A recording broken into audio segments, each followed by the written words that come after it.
Really? Yeah. Well, Pat, I don't know anything about you, so I'm just going to start from the beginning and ask you how long you've been up here, when you came up here first, In 1923, and why was that?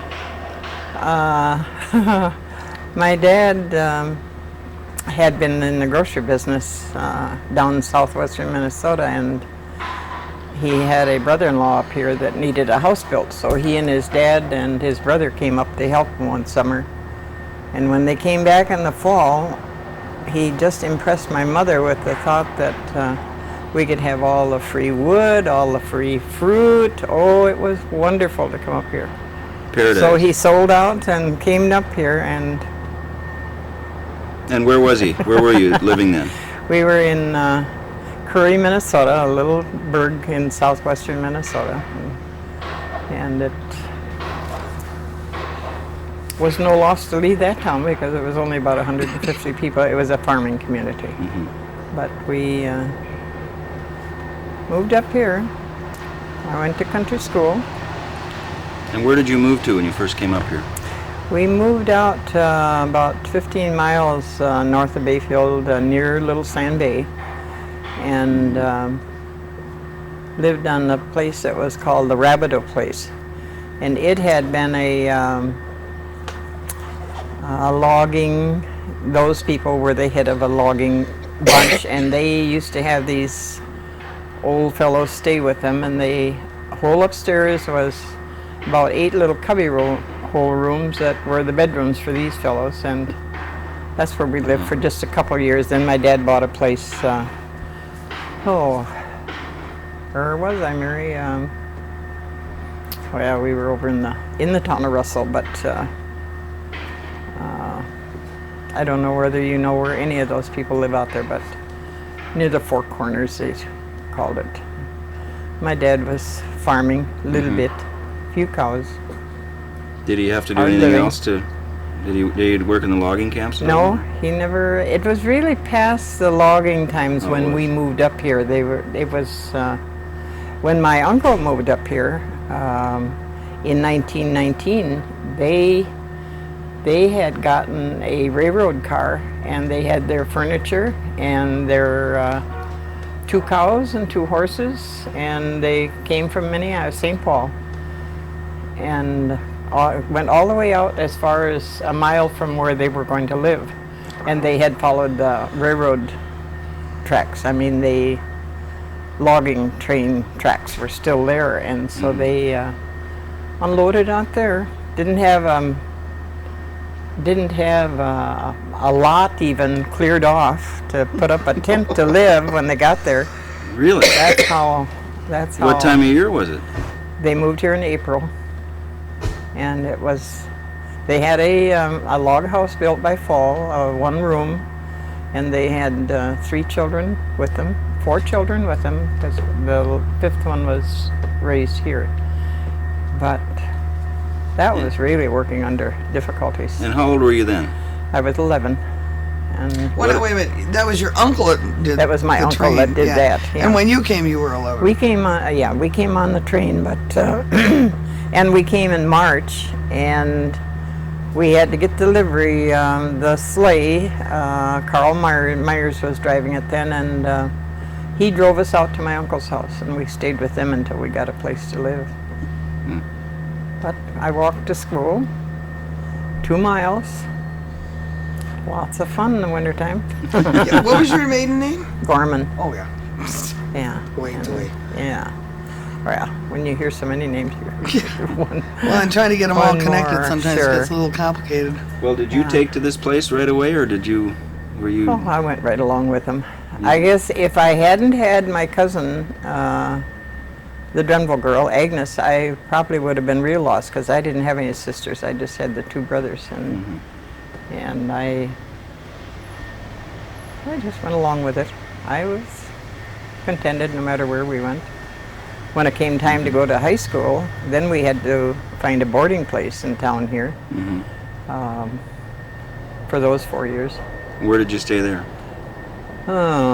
There was 3 of us from out in the town of Russell that roomed together, and we had 2 rooms, stayed there, and that was Remember where it was? Yeah, where Dr. Kermit Hanson has his house. We had the upstairs there. On 6th Street. Yeah. No, it's Highway 13 on 6th Street. Yes. And then, the first year we were down here where Morris Batan lives. We had 3 rooms upstairs there. Would you go home on weekends then? Or?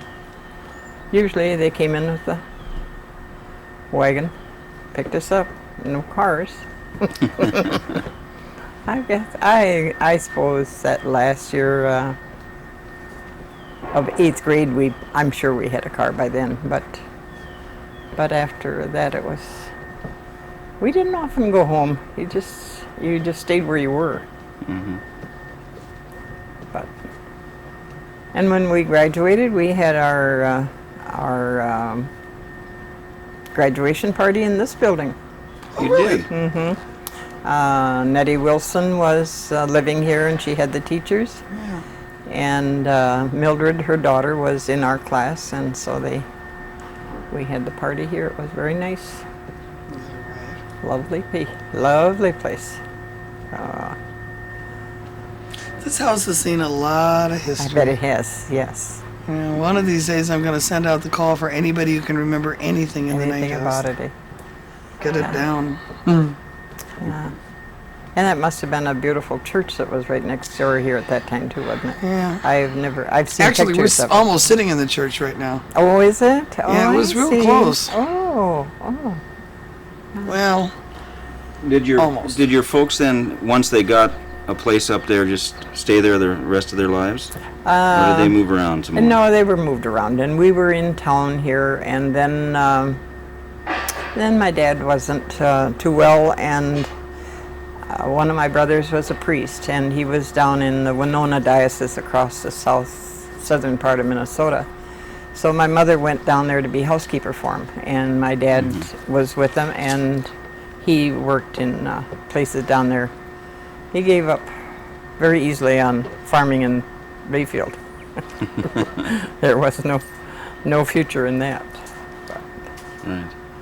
Yes. And when did you meet your husband? What was his name? Scotty was, his name was Henry Morrin, and I met him, well, I guess the last year I was in high school. Didn't. Under what circumstances? I keep saying to the kids, I guess I chased your dad. So he isn't here to prove it, so. But we went together for about 7 years. You did? Hard times, no jobs. You It just, was during the 30s? we were married in 37, and I graduated in 30, so that I went to County Normal. I would only have to go to school 1 year, and then I could get out on my own. And Where was County Normal? Ashland, and then you stayed with people over there while you went to school, and then I got a job in the hometown, town of Russell, and I taught 3 years there, and then I taught 2 years out of Sanborn, in the town of Kelly, and it was between Mason and Sanborn, and they had their. hang on a minute. Well, everybody had told me that I should,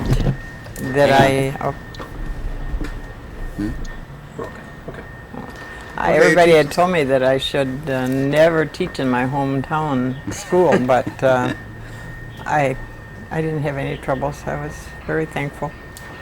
Lots of To have a job. I to guess, have a then. job at that time. 'Cause I know Maybe a lot of the- $40 a month. A lot of the women, it seemed, that we've talked to from here had to go to Chicago or go to somewhere else, you know, and leave for those years.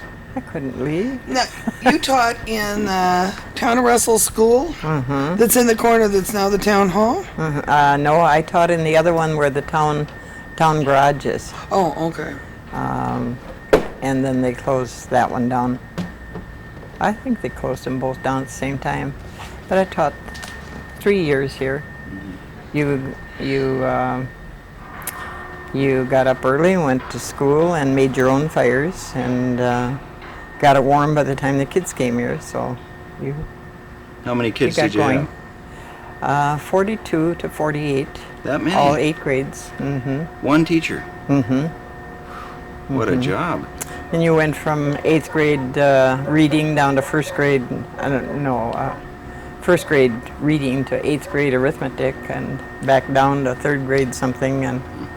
But it was fascinating, really. It was I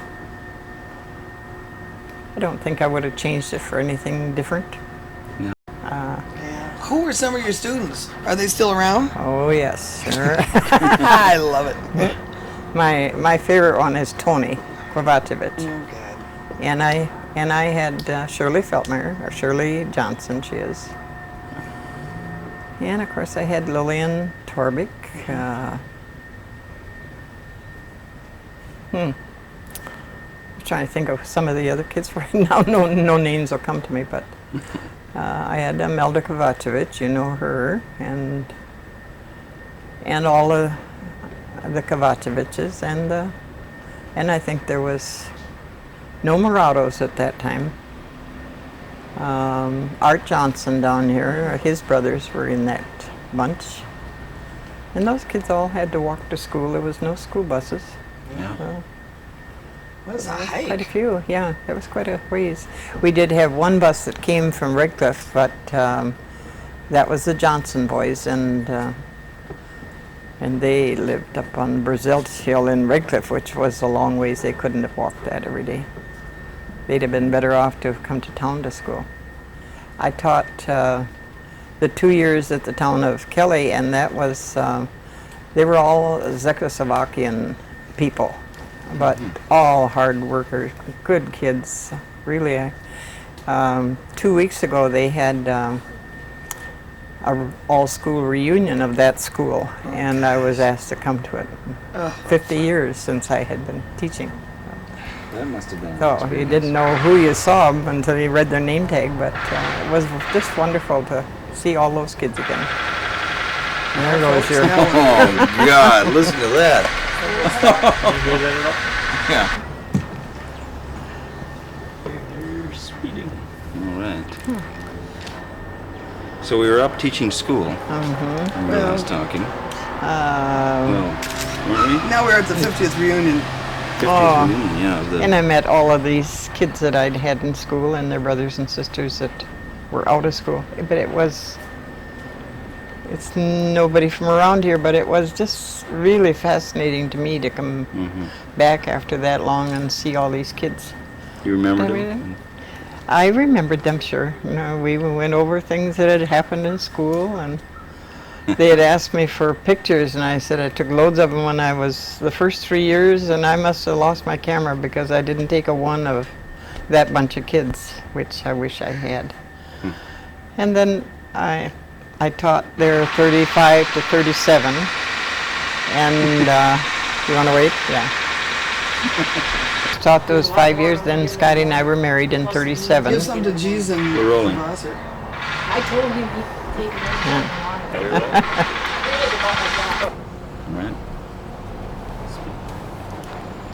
Right. So how long did you teach then? Taught 5 years altogether, Until which year?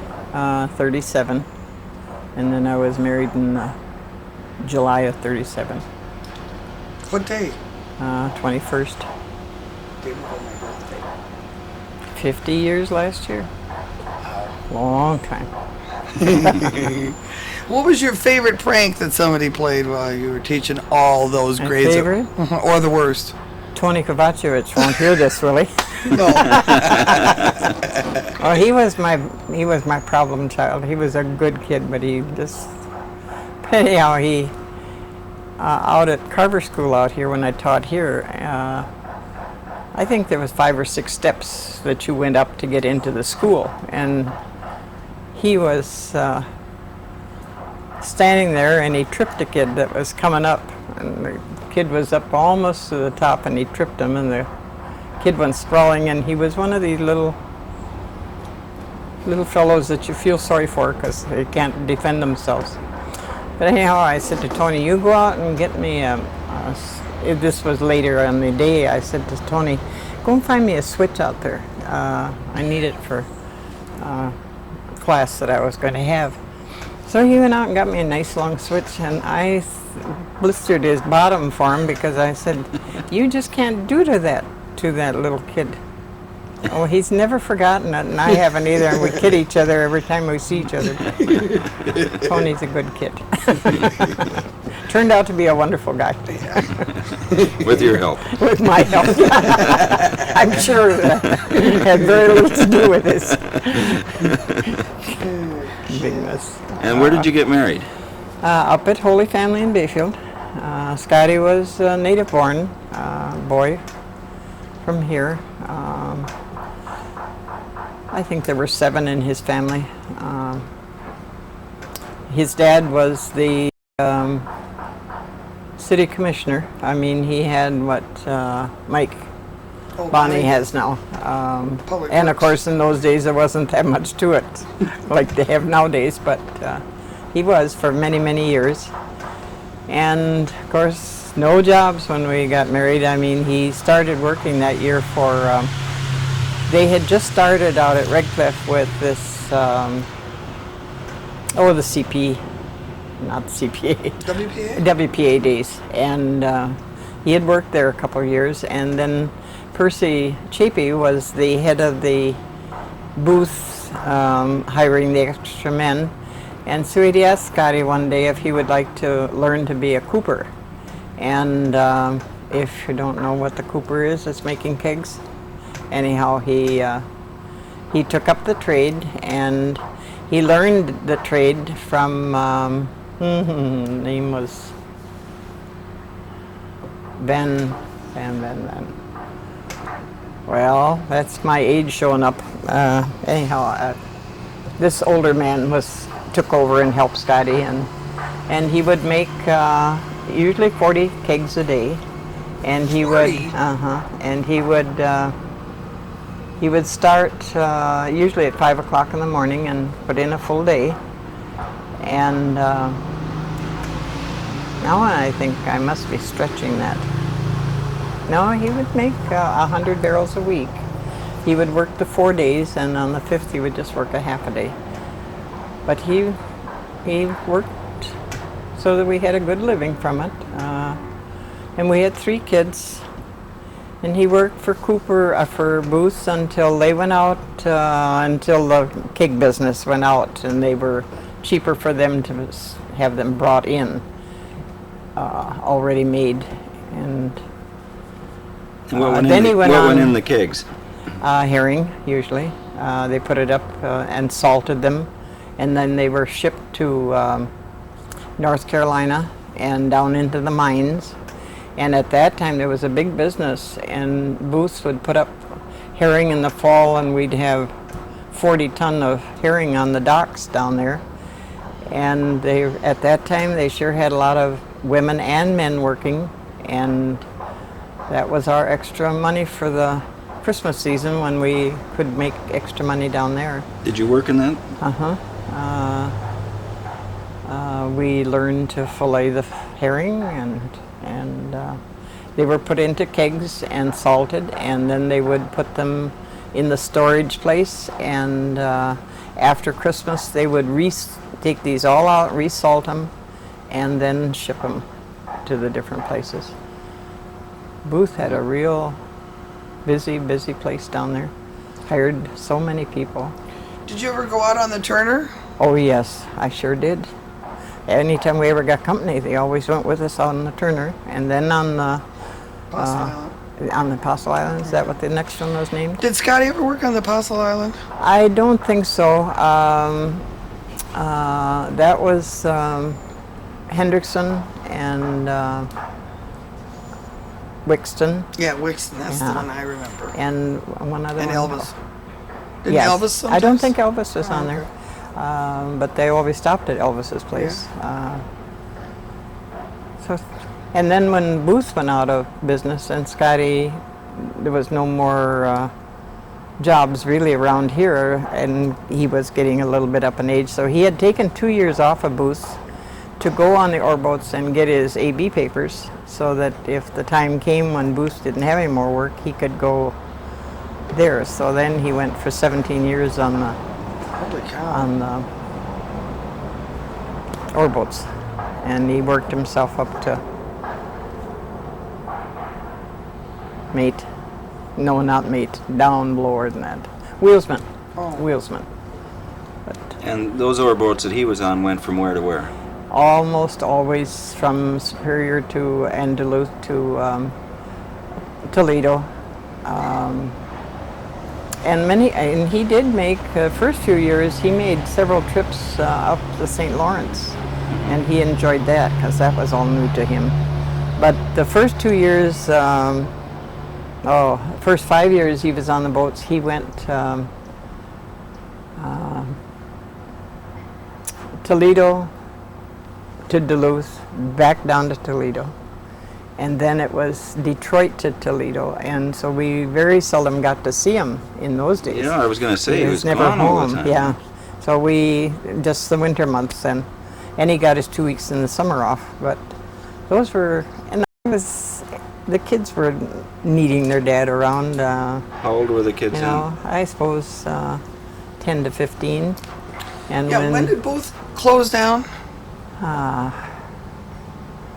Well, let's see, he went to work for them in 41, and Jim graduated in 57, so I suppose about 52 it must have quit. That's what I thought, 52, 3, somewhere in Yeah, there. something around in there. Yeah, he was. So you had a load on your hands. Yes, well, the last few years he worked for boats that were come into Duluth once every week, and the kids were all gone, and so I would go up and meet the boat. But he was only in 5 or 6 hours, so he very seldom ever got a chance to come home, but until fall. It was kind of rough living, but An awful you get lot- used to it. Okay. Okay. Well, So when did he retire then? in 72.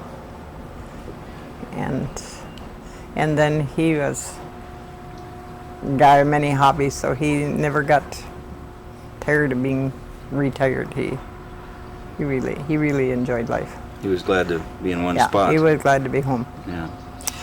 There were a lot of men that went out on the boats about the Yes, same time. there was. Mm-hmm. Because DuPont was slowing down then, too. And really no industries, so you had to leave home to get a job when you didn't have a training. Scotty had spent a few years way back in Detroit, thinking that he would get a job down there when the times were hard, but wasn't fortunate enough to get a steady job down there, so he came back. Did you ever talk about moving away from Bayfield? Yes, when Booth went out of business, that was when North Shore taconite was big stuff. And he said, should we stay here or should we venture out? And he thought he would go up and see what he could find. But they just weren't hiring at the time that he went up to look for work, and so he came back and decided that he'd have to go on the boats and to make a living. Who were his parents?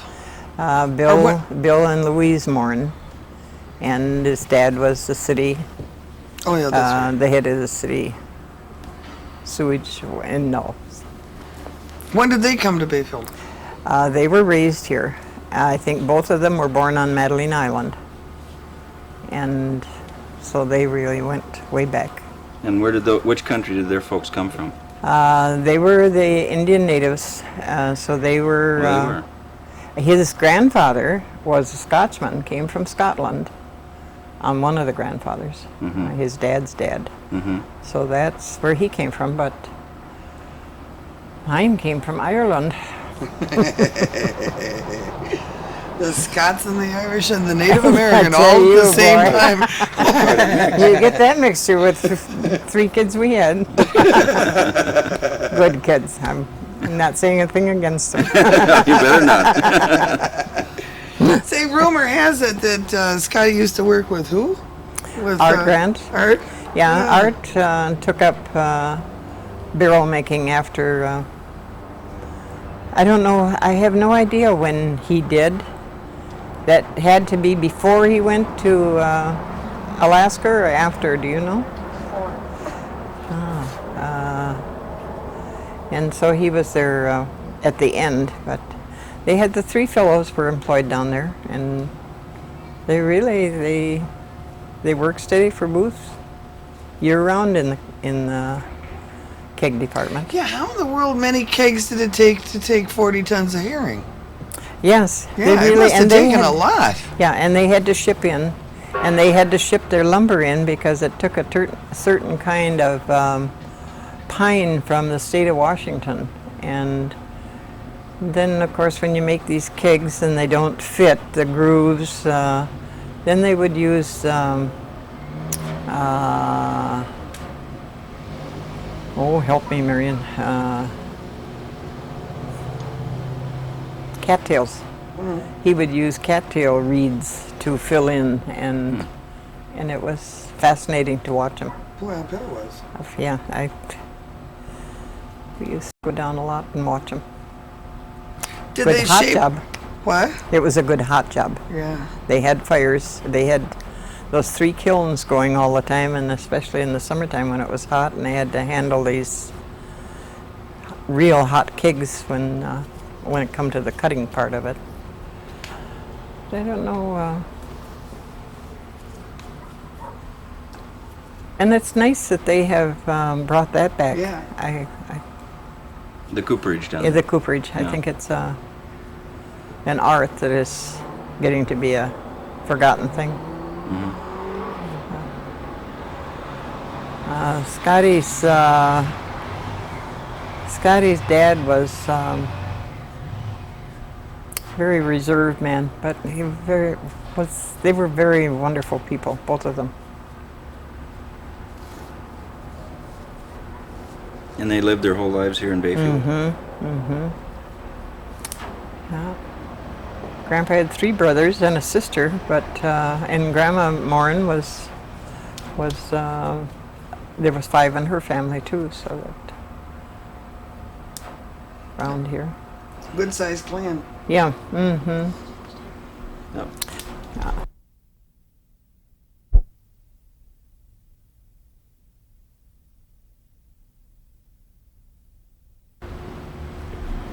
Is there something?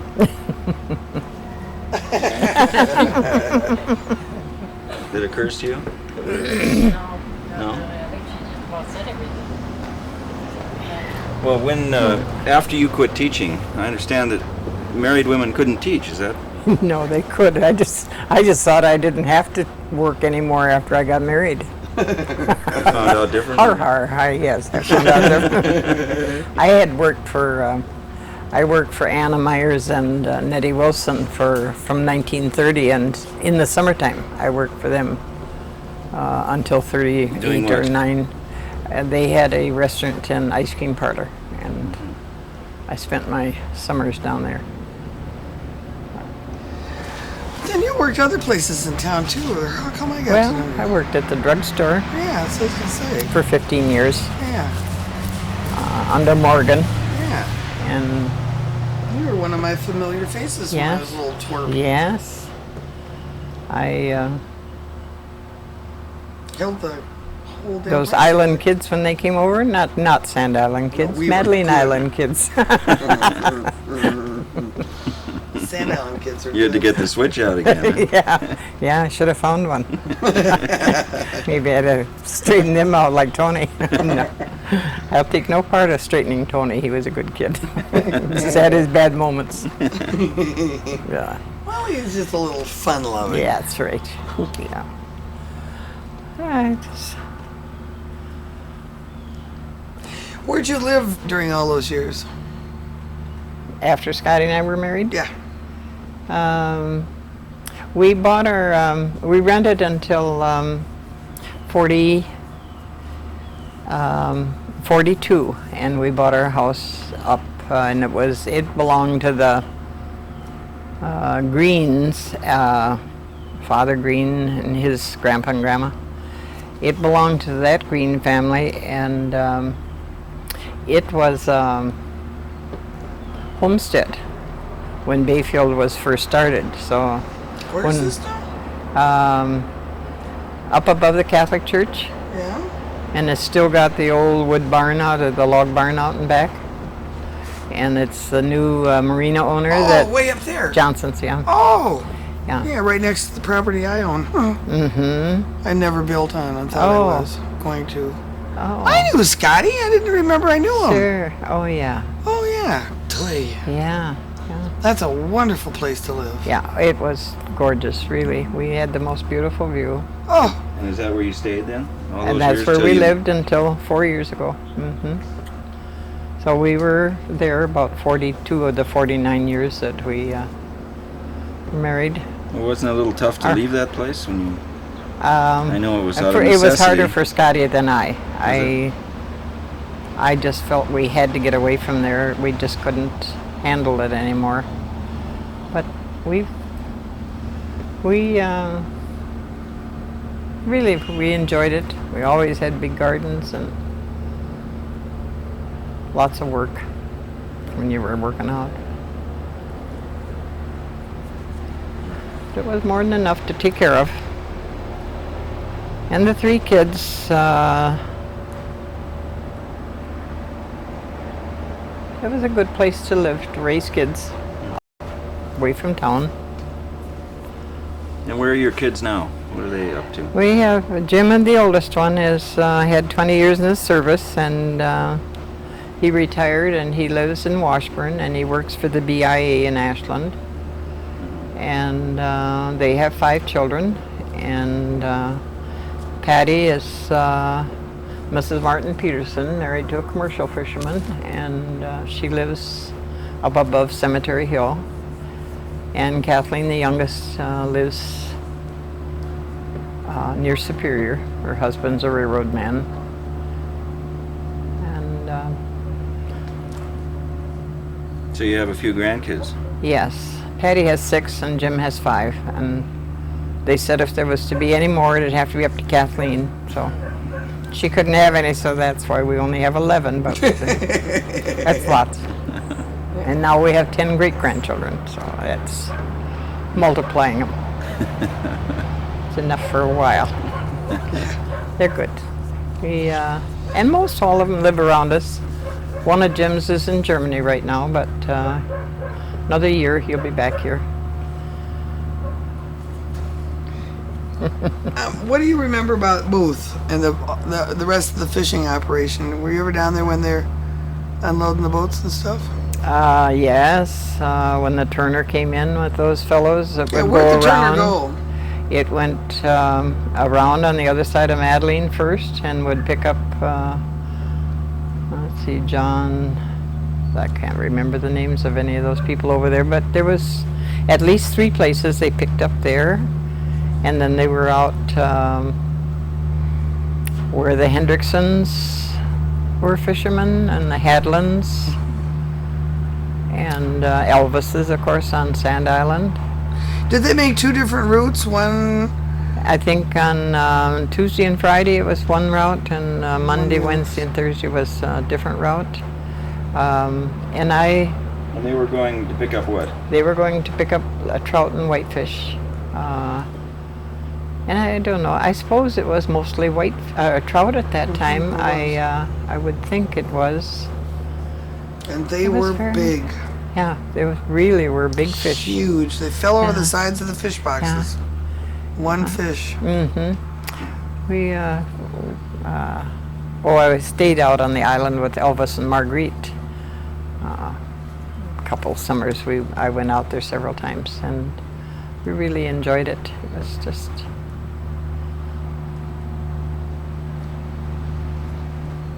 Yeah, it's a great place to be. Mm-hmm. I can remember the boats coming in with there's everything on. I mean, it was the packet boat. Mm-hmm. It was the groceries and Yes, it was and everything they in the send in milk their- and the ice and They would send in their orders for groceries, the different people, and And they had to pick those up at the Yeah, store. parts for the tractor. Mhm. Oh gosh, yes, everything. Everything under the sun. I was a very, very active down there. I mean, they had so many buildings, and see that is the gift shops now. Are really busy places, especially at herring fishing time. It was lots of it. And then they built those two big Quonsets, and the ice house was always a busy business in the wintertime of putting up ice for the next summer. Great.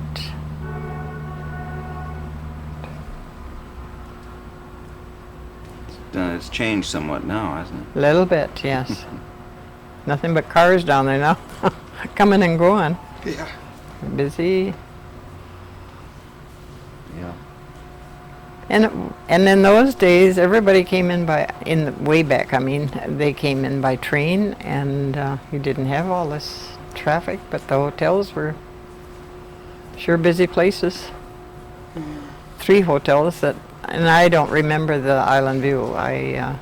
That was gone when we moved here.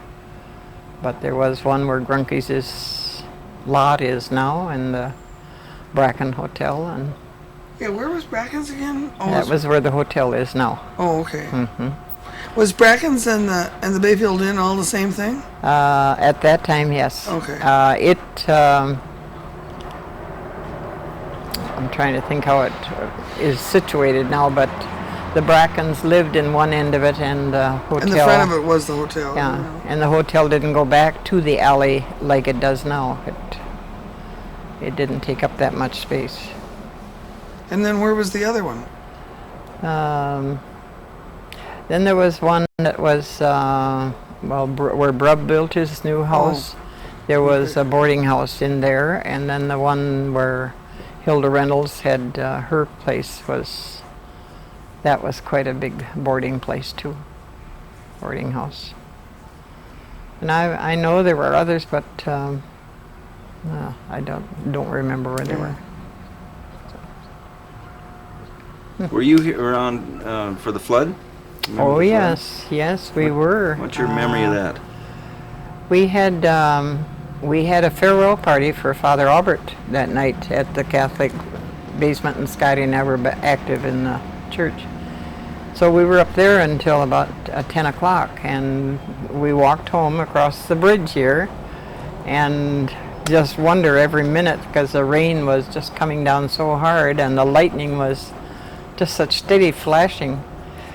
Well, we had a babysitter with the kids, and we lived up where Neil Schultz's place is, and the kids didn't wake up at all during that storm, but I didn't go to bed, and we did go to bed, and Hulda and Percy lived next door to us, and all of a sudden we heard some banging on the door, and it was Hulda, and she said, "I see your lights weren't on," but she knew Scotty was a fireman, and wondered how come he hadn't got up, and we didn't even hear the whistles blow. And so he went, and he never came home then until middle of the next night. Wow. And I, frantic, didn't know what was going on. You were alone in the house with the kids, didn't dare leave. So Ed Erickson and Nellie lived down the block from us, and so I walked that far, but I was afraid of wires, and so I just made one trip down there, and she was staying inside. She had the windows, shades all pulled, and so I went up and sat at home, but it was really terrific. But we didn't know, we were in another world up on the hill, because everything was down here by the library and down the ravine. That was terrible. And then when we walked down the next morning, and you couldn't get across any street here to get onto the other half of the town, it was really something, because it was really divided with everything down the hill. Yeah. Yeah, everything was divided with that great big ravine in between. How long did it take to get it all cleaned up? Oh, weeks. I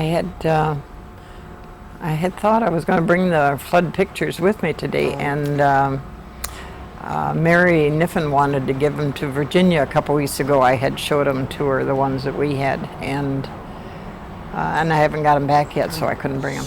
But I can bring them down and let you have them to see or use, because it was really, and my brother, or Scotty's brother, was here at the time, and so he and Scotty had taken a walk and took it all the way down the ravine. Oh, wow. And down the alley here Right in that here. block, Yeah. and all the way down to the lake, and that great big boulder that came out right through the bakery where Andy has his parking lot now was that was really something. Now, you look at those pictures, and it's just amazing to me it ever got cleaned up. Got through down in railroad yard. Box cars with sand way up above the wheels, way up into the bottom of the box car, and I just wouldn't believe it was the same place.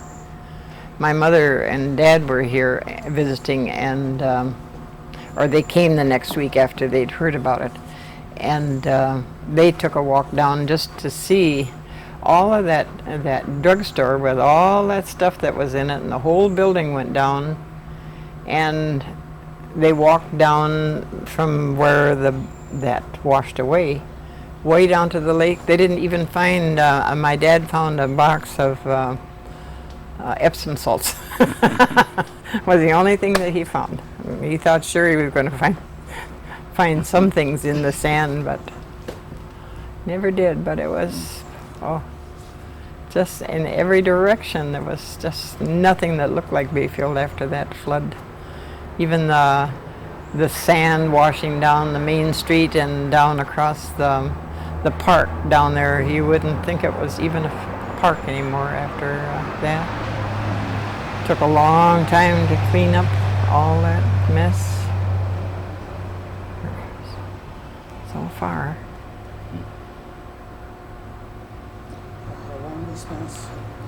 We had a lot of the fellows worked at DuPont at that time, and those living out beyond Redcliffe, there was a bridge washed out or a culvert washed out, so that those people that we knew from town of Russell couldn't get home, and they couldn't get up past on the cemetery hill. There was a road that would go out in that direction, but that had been washed away too.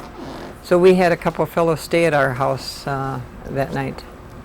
Unfortunately, my daughter broke out with measles in the morning, so he wasn't very happy to hear that he might get measles, but he survived. What was the way to get to Washburn in the 20s? Was it where Highway 13 is now, or was it up the back way? No, it was down that way. On this side of Sioux River, the road turned and went across the railroad tracks, and it went closer to the lake than it does now. But much the same place. Much the same.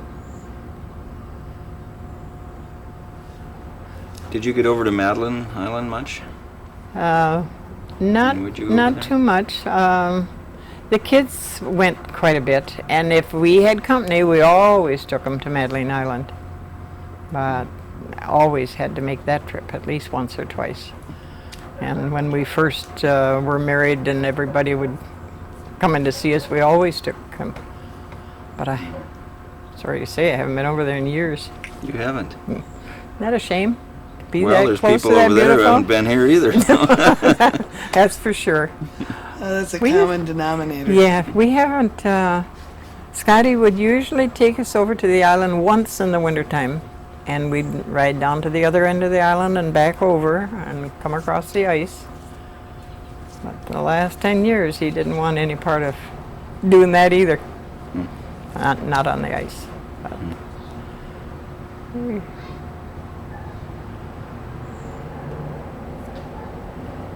Well, what do you think of the way the town has changed, the direction it's going and changes? It's beautiful, but I just wish Bayfield could get a business. I've always Allwood, as small a business as it was, at least there was a paycheck coming into every family. They weren't depending on government or this 3 months in the summertime to make a living for a year. I just do so wish that they would have some kind of a business.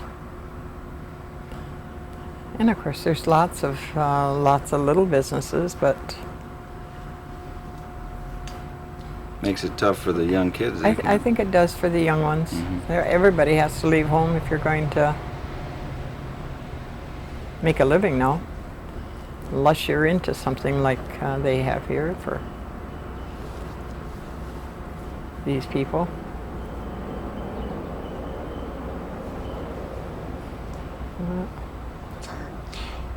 So after all is said and done, do you ever regret not leaving? Never. Had a girl. Of course, Scotty had to leave on those years on the boats. Otherwise,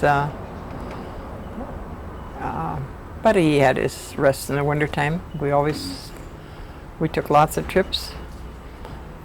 Seen most of the United States, but I said I wouldn't exchange any of it for Bayfield. I think we have more beauty here than I've ever seen in many, many places. Just So you never wanted to move to the big city? no desire. That I wouldn't have any desire for. Older I Think get, of what all you're missing, though. I'd probably be doing just like I'm sitting down in my trailer now. I don't even go uptown unless just to get the mail and go back home. And that's go early and avoid the rush. I can't take traffic. No place to park when you get up there. So. That's the only thing about Bayfield. It's just too bad they don't have more parking places because, gee, they got to park almost up here to the library to make the boat. Do you still drive? Still driving. Don't go out much nights. As long as I'm able to get around and get the things I need, that's Yeah.